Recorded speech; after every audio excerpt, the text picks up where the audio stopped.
Hey, everybody. What a start. Joe Saxton, that was incredible. My name is Claire. I host a local morning show on Hot 96, and I am so excited to be a part of Q Commons 2018. I know Ross Chapman and Jonathan Boettcher and the team have worked really hard on putting this together and making this a great night for all of us. And so I'm very, very excited to introduce the two of them. Their talk is called More Than Generous. If you don't know anything else about these two guys, they do a lot of listening in our city. So they've talked to a lot of different people. And they're also behind Left Turn Productions. They've created a couple of films that maybe you've seen on social media. We're actually going to see one of those tonight. So Jonathan and Ross, I'd like to welcome them to the stage. Give them a round of applause.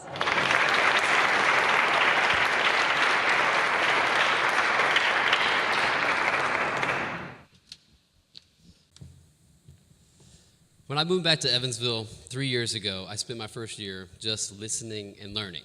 You could find me in the only coffee shop in town, not named Starbucks at the time. And I finally got up the nerve one morning to interrupt a group of older, grumpy guys who had clearly lived in Evansville for a little bit. And I introduced myself, and I told them I'd really love to know what it is that they think defines Evansville.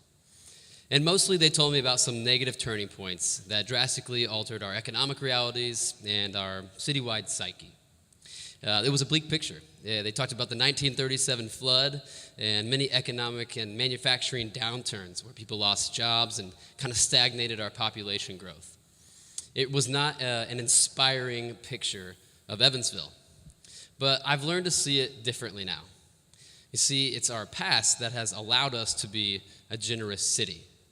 During that 1937 flood, we gave generously of our time, our talents, our resources to care for one another. And there were heroic efforts that resulted in only one drowning, and that we were the only city that didn't lose power on the entire Ohio River. That type of generosity is still a strong part of Evansville's culture today, and it embodies a hope that we want to see realized in the future. We live in a community that is striving to be for everyone, and generosity is one of the ways that we are moving towards that goal. There are 1,257 nonprofits in Evansville. That's one nonprofit for every 95 people. And all of them depend on generous donors and volunteers, and many of them are working towards serving those in our community for whom Evansville is not for them.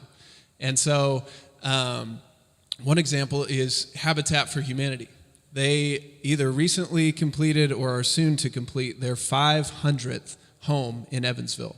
And to give you a perspective of how big of a deal that is, Evansville will be one of only 26 cities ever to complete 500 Habitat homes. And Habitat is just one of many organizations working to serve our neighbors who are struggling with poverty. Another example is just this last weekend, volunteers, organizations gathered together to fill 850 backpacks for children in our community who are in the foster care system. That's right, we are a generous city, but our generosity hasn't created the kind of city we want to be.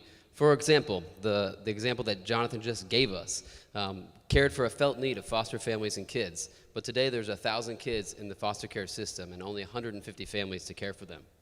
There's also 40% of households in Evansville city limits that make less than $30,000 a year. We're 1,500 housing units short of affordable housing for people who need it. 1 in 3 adults, 1 in 3 preschool children are dealing with obesity. More than 1 in 3 people report that they were binge drinking in the last month, which is nearly twice the national average. 1 in 4 people have been diagnosed with depression at some point. These realities have created a city where we have a high suicide rate, a high infant mortality rate, a high substance abuse rate, and high obesity. See, generosity alone has not achieved E is for everyone.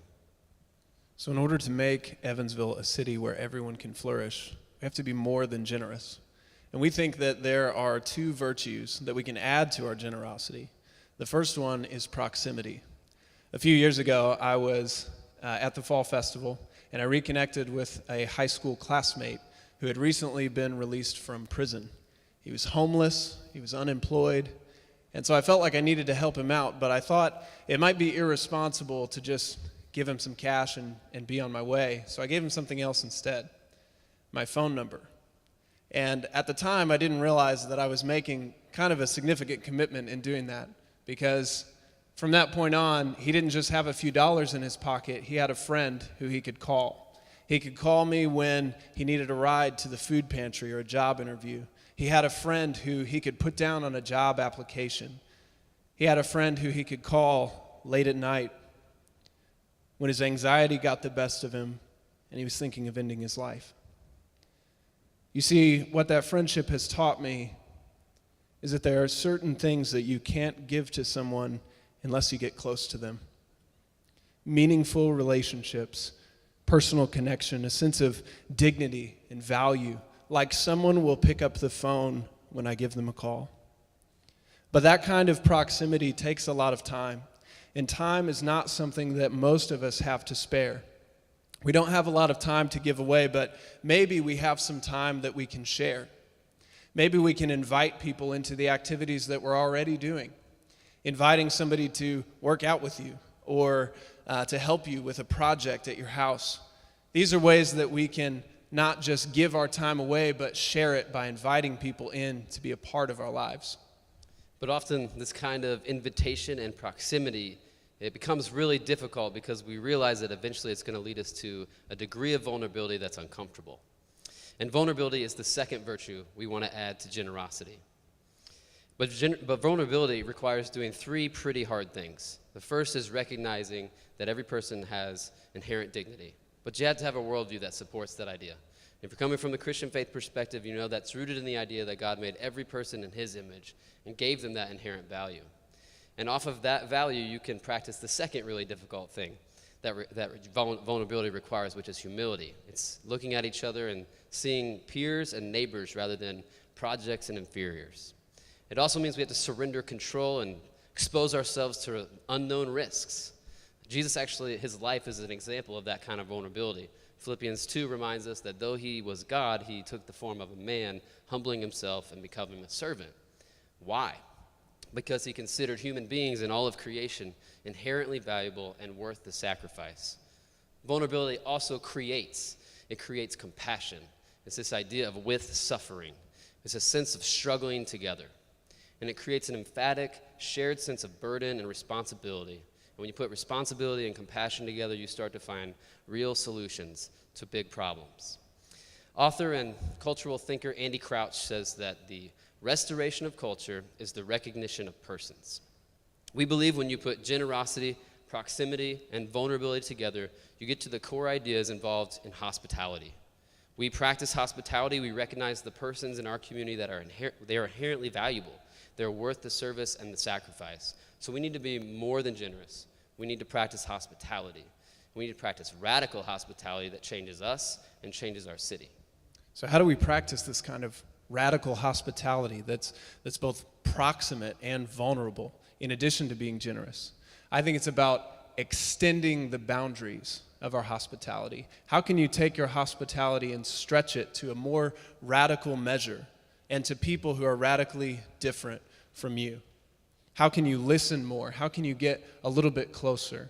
How can you reach that person who's just beyond your comfort zone? How can you allow yourself to become more personally invested in the people you're being generous towards? You see, when we practice this kind of radical hospitality, it creates something in us. It causes us to be more aware of the impact that our generosity is having. It causes us to want to carry it through to the end. It causes us to give more than we thought we could.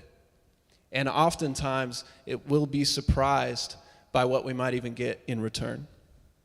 And when a city practices radical hospitality, it starts to create a culture where more people trust each other, where more people have a greater sense of belonging, where more people have relationships with people who are economically, culturally, and racially different than them. And it creates the opportunity for more people to have a bigger impact because it's not based on a paycheck.